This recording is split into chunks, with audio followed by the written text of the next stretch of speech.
Salut, ici Gamertronic et on se retrouve pour une petite récap sur la Gamescom 2017, la présentation de Star Citizen. Donc, si vous voulez pas vous taper la vidéo de 3h30 que j'ai mis en ligne, qui est extrêmement longue, je voulais faire juste une petite recap de qu'est-ce qu'on avait vu. Donc, en premier lieu, je voulais dire, je vais parler un peu de ce que j'aurais voulu voir et de ce qu'on n'a pas vu.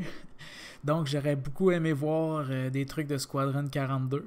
Vu que l'an dernier à la CitizenCon, on était censé voir une démo et qu'on l'avait pas eu, je me disais que même si normalement c'est réservé à la CitizenCon, les trucs de Squadron 42, peut-être que cette année à la Gamescom, ils étaient pour nous révéler quelque chose. Mais non, donc on n'a pas eu ça. On n'a pas eu non plus, j'aurais bien aimé voir des trucs sur la profession de minage pour ceux qui veulent devenir mineurs et même pour ceux qui veulent devenir commerçants. On sait que le transport de cargo et tout ça, on ne sait pas exactement comment ça va fonctionner. Donc j'aurais aimé voir ça. Parce que c'est censé s'en venir très prochainement. Ces deux métiers-là sont censés être implémentés prochainement. On n'a rien vu de ça. On les a vus transporter une petite caisse d'environ un pied par un pied que quelqu'un peut transporter dans ses mains et c'est tout. Dans le fond, si c'est ça, faire du cargo, ok. Donc on en a vu, mais c'est pas à ça que je m'attendais. Donc pour ce qu'on a, je m'attendais aussi peut-être à voir l'implémentation des races extraterrestres parce que cette année, il y a eu quand même quelques vidéos sur leur chaîne de Star Citizen qui avaient été dédiées complètement aux races extraterrestres. On avait vu beaucoup de concept art sur les villes extraterrestres, sur les modèles de quoi les fameux aliens étaient pour avoir l'air. Donc, je m'attendais peut-être à les voir implémentés dans le jeu. Mais bon, ça non plus, c'était pas là. Ce qu'on a vu, par contre, c'était quand même intéressant, quoique c'était peut-être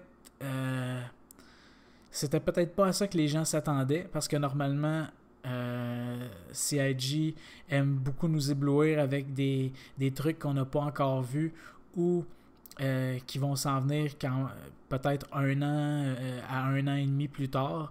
Des trucs qui sont en train de travailler dessus, mais qui ne sont pas encore prêts.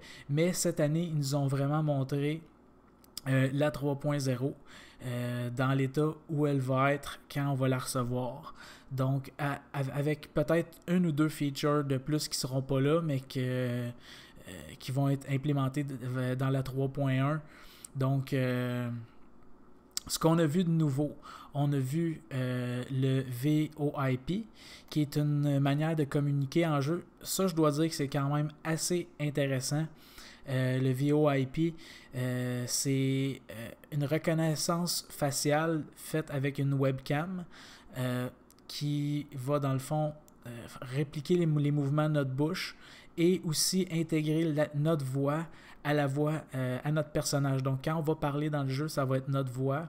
Ça, ils en avaient déjà parlé qu'ils voulaient faire ça, mais là, ils sont vraiment en train de travailler dessus vraiment fort. Ils ont fait appel à une compagnie extérieure pour travailler là-dessus, qui sont vraiment une compagnie qui est vraiment spécialiste dans la capture de mouvements faciaux. Donc ça, c'était quand même assez impressionnant à voir. Les gens qui parlaient, on voyait vraiment... Il y a même un des personnes, un des joueurs qui s'est mis à chanter à un moment donné et on voyait vraiment qu'il chantait. On voyait sa caméra et on voyait aussi son personnage en même temps faire les mêmes mouvements. Et on voyait la voix aussi sortir du personnage dans le jeu. Donc ça, c'était quand même assez intéressant. Ils ont aussi implémenté à cette fonction-là l'audio 3D. Donc si on se déplace dans l'environnement, si on s'éloigne d'une personne, la personne va nous entendre de moins en moins fort, mais va continuer de nous entendre, mais de moins en moins fort, comme en vrai. Donc ils ont implémenté l'audio 3D. C'est vraiment ça. Pour ça, j'ai quand même été assez surpris. J'aurais peut-être pensé que c'était une application qui aurait été développée un peu plus tard dans le jeu, parce que c'est pas quelque chose qui est vital au gameplay du jeu, mais quand même, ça rajoute une belle immersion. On a vu de la communication aussi entre en direct, en vidéo, avec d'autres joueurs. Donc, dans le Moby Glass, il y a un joueur qui a communiqué avec un autre joueur qui était dans un vaisseau beaucoup plus loin, mais on pouvait voir le visage du pilote du vaisseau dans le Moby Glass de la personne avec qui il parlait. Donc, on voyait vraiment l'interaction là. C'était pas un AI ou quoi que ce soit, c'était vraiment un autre pilote, un autre joueur qu'on voyait en direct comme en vidéoconférence dans le jeu. Donc ça aussi, donc avec ce niveau-là d'immersion, le fait qu'il y ait de la synchronisation de la voix, des mouvements de la figure, avec la possibilité de communiquer par vidéo dans le jeu, ça fait vraiment une intégration immersive excellente qu'on n'a pas vue à date dans aucun jeu vidéo. Donc ça pour ça, chapeau, c'était quand même assez bien. Pour le reste, ce qu'on a vu, ils ont fait une mission. Donc, ils sont allés voir Miles Eckhart, qui leur a donné une mission à faire. Malheureusement, la première tentative de mission, ils se sont rendus près de la Lune, mais il y a un des ordinateurs, l'ordinateur du pilote du vaisseau, a crashé. Donc, ils n'ont pas été capables de faire cette mission-là. Ils ont dû recommencer au complet. Mais bon, c'est des choses qui arrivent. De toute façon, Chris Robert nous avait dit qu'il n'était pas tout à fait certain qu'il n'y aurait aucun problème. Donc, on a bien vu aussi que c'était pour ça qu'on n'avait pas encore la 3.0 entre les mains. Hein. Il y a encore beaucoup de bugs, beaucoup de bloqueurs. Puis, ils espèrent que ça va être assez poli pour que des trucs comme ça arrivent pas trop souvent quand on va l'avoir entre les mains. Donc, ils s'efforcent vraiment de travailler dessus pour régler tout ça. Parce qu'on voit qu'il y a vraiment quand même beaucoup de mécaniques de jeu qui sont mis de l'avant en même temps pour cette nouvelle update-là, dans le fond, qui s'en vient. On n'a pas vu beaucoup de combats non plus. Hein. Il y a eu un peu de combats. Ils sont, comme là on peut voir, ils sont en train d'aller chercher quelque chose dans un vaisseau. Là, pour l'instant, ils n'ont pas d'ennemis à leur trousse. On va voir qu'un peu plus tard, je ne sais pas si on va avoir le temps de se rendre là, mais dans mon recap. Mais bon, un peu plus tard, durant cette présentation-là, ils se font attaquer. C'est un petit combat qui dure vraiment pas longtemps. Ils réussissent à s'enfuir. Ils appellent un autre vaisseau parce que leur vaisseau qui les a apportés là se fait détruire. Donc, ils ont appelé un autre vaisseau à la rescousse. Mais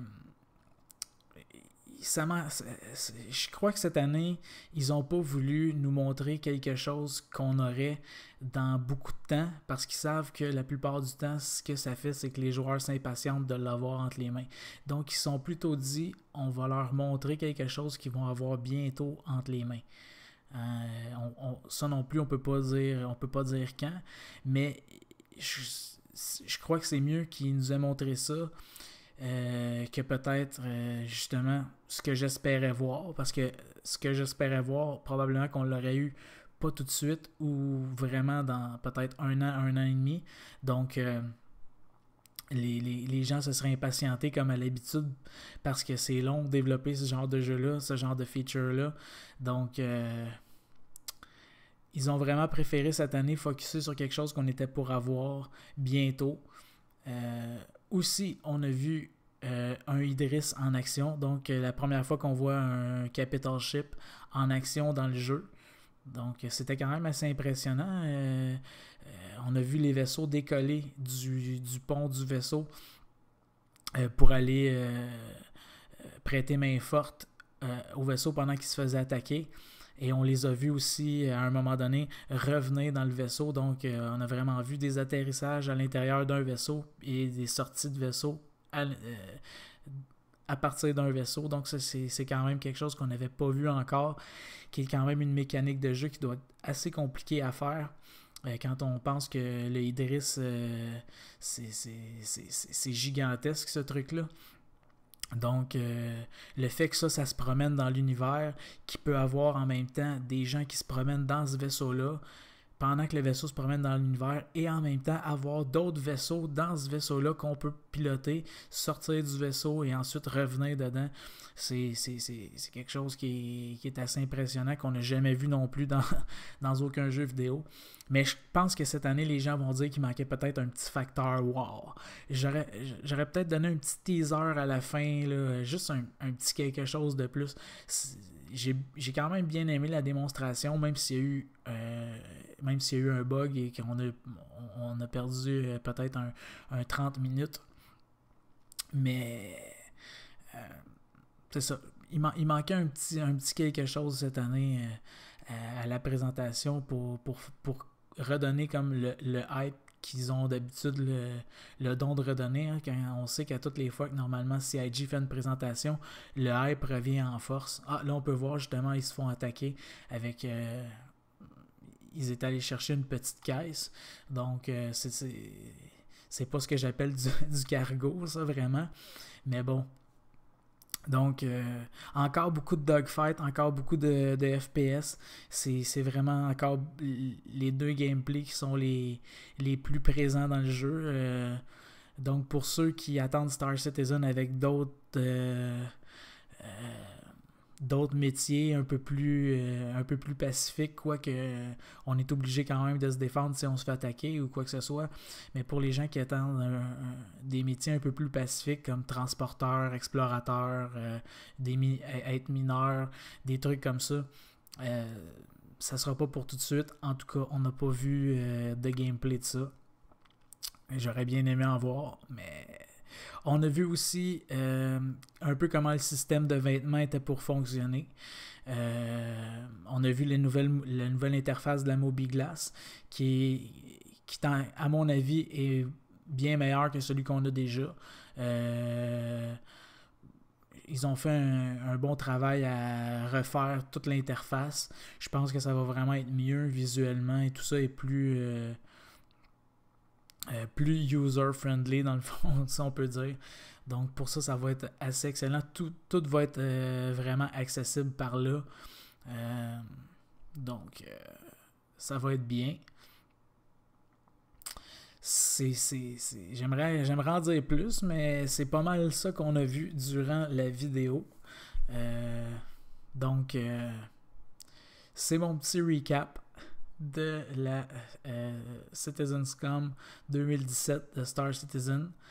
J'espère que vous avez apprécié. Si vous avez apprécié cette petite récap, laissez un j'aime, abonnez-vous à la chaîne et c'est Gamertronic qui vous dit à la prochaine.